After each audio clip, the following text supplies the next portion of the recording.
SSBN, MRBM, MIRT, ALBM. Each letter of these arcane initialisms is like a code that punctuates your every step as you descend into the very heart of an undisclosed command center. This is where the world is at your fingertips. This is where you choose a place to drop 150 megaton Tsar bomber and then 99 more. This is ICBM.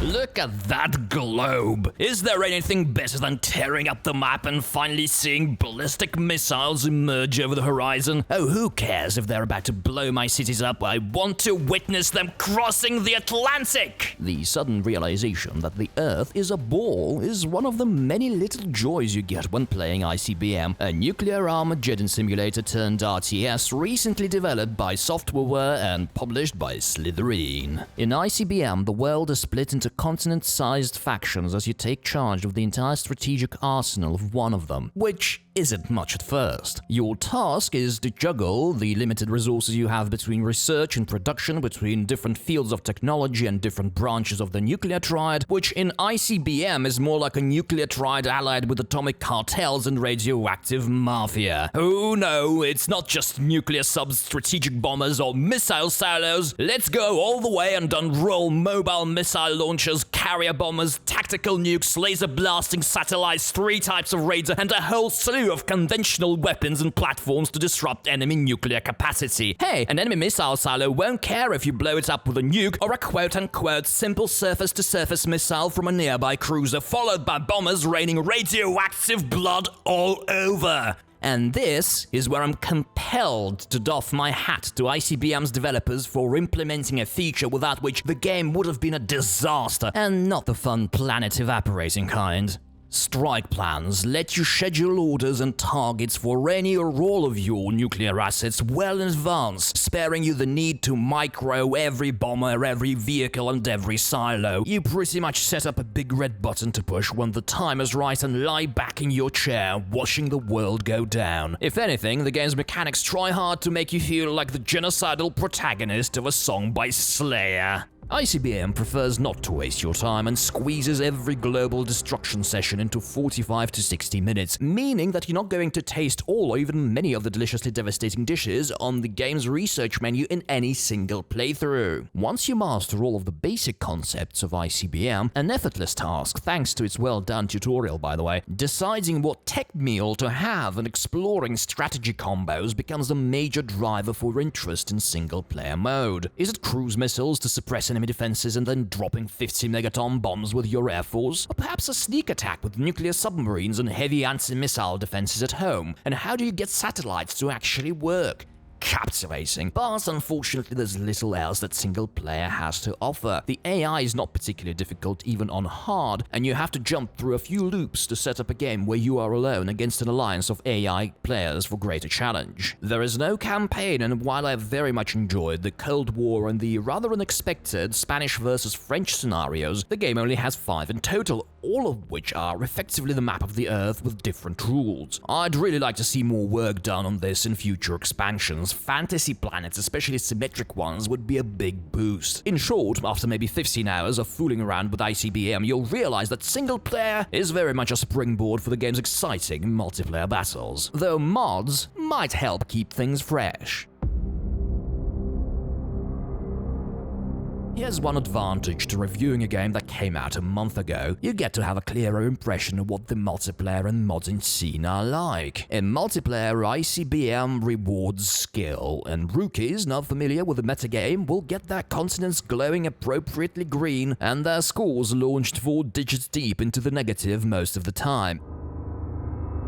So getting into this game with a few friends, looking up guides and forum advice, and checking out the remarkably active ICBM Discord community for private matches might be a good idea. Though I wish the game had a maximum rating slider for people creating newbie-friendly public matches, because multiplayer in this game stands out as a sharp break from the rather chill single-player sessions and offers a tense, uncompromised and engrossing experience which is certainly worth going an extra mile for. As for ICBM's modability, it looks to be pretty damn high, and there's already a tall stack of stuff in Steam Workshop ranging from 1 teraton bombs mod in the delightfully thematic explosion category to modern country and Cold War block maps to impressively well-made rebalancing and conversion mods with alternative and more extensive and complex research trees that call for different approaches or for slower and more strategic gameplay. And speaking of complexity,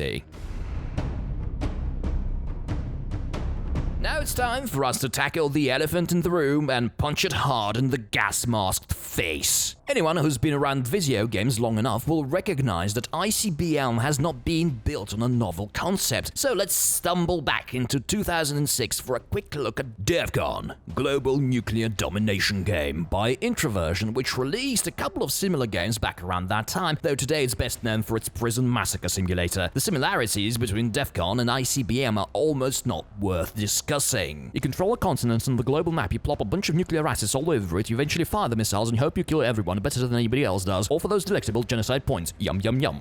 To ward off any discussions of imitation and influences in the theme and game mechanics right away, let me refer to the creator of ICBM, Vladimir Narovsky, who confirmed the connection in an interview and said that ICBM was essentially Defcon 2.0, even though he himself had never played Defcon, the original. And this is a fair assessment in more respects than you might expect. So, doing the research for this review, I obviously wiped the dust off my copy of Defcon and played it for the first time in maybe 8 or 10 years. And you know what? Defcon actually needed a reboot, a remake, a sequel, a bigger bomb to blow up. The game is surprisingly uncomplicated and minimalistic by today's standards. The initial setup is always the same, with a limited number of exactly 6 different things you can build in every match. There is no research, no production, it's bare-bone area control and rock, paper, scissors mechanics where you base your strategy on a limited selection of moves and choose where and when to use them, like in Risk, Drafts, or Nidhogg. And like Drafts or Nidhogg, Defcon very much delivers. Its still alive multiplayer lobby is a testament to that. But let's face it, Defcon would firmly sit among casual games had it been released in 2020. It's got tap to continue and bus ride fun smeared all over it. ICBM essentially adds a big chunk of resource management stake to Defcon's fun but bare bones and blast the whole concept into the class of fast-paced and reasonably complex PC real-time strategies. There's virtually no objective reason for preferring Defcon over ICBM, and though ICBM doesn't have the still cool visual style of Defcon inspired by the film War Games, it brings something else neither of these two ever delivered.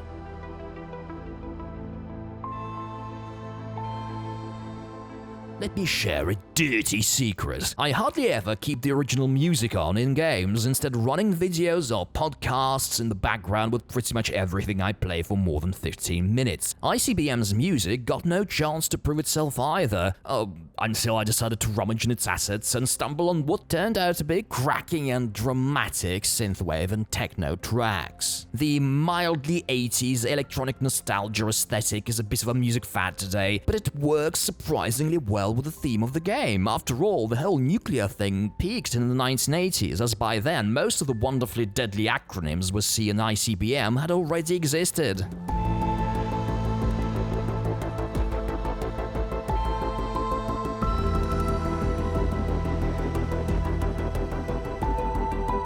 So let's tally up the score, and do I even have to mention that barring a few niggles, I've profoundly enjoyed my time with ICBM. This is an excellent fast-paced RTS with a well-integrated theme that lets you destroy the world at the touch of a button, and the enraptured glee of seeing London enveloped in a green cloud of radioactive glow. What is it, Paris? You're voting green too? Oh, don't you worry. Another bomber clear for takeoff. The resource management aspect gives a considerable amount of depth to the game, and I've found myself thinking over various strategies and combinations of different nuclear delivery systems when not actually playing ICBM. The fact that you can't have everything excites creativity, which is always a great thing to have in a game. However, if story is what you seek, you should probably give ICBM a pass, because it has virtually none. This is more of an I've got an hour and I yearn to explode all sorts of stuff on a map kind of affair. Rather satisfying against an AI and intense and captivating in a multiplayer. One last thing, remember that game I mentioned in my Stirring Abyss review, the one I wouldn't play and whose gun mechanics I was endlessly mesmerized by? 762? Well, the creator of ICBM actually designed the bloody thing. Oh, it's wheels within wheels, man! Oh, quick, give me a roll of duct tape! My Kalashnikov mags are falling apart!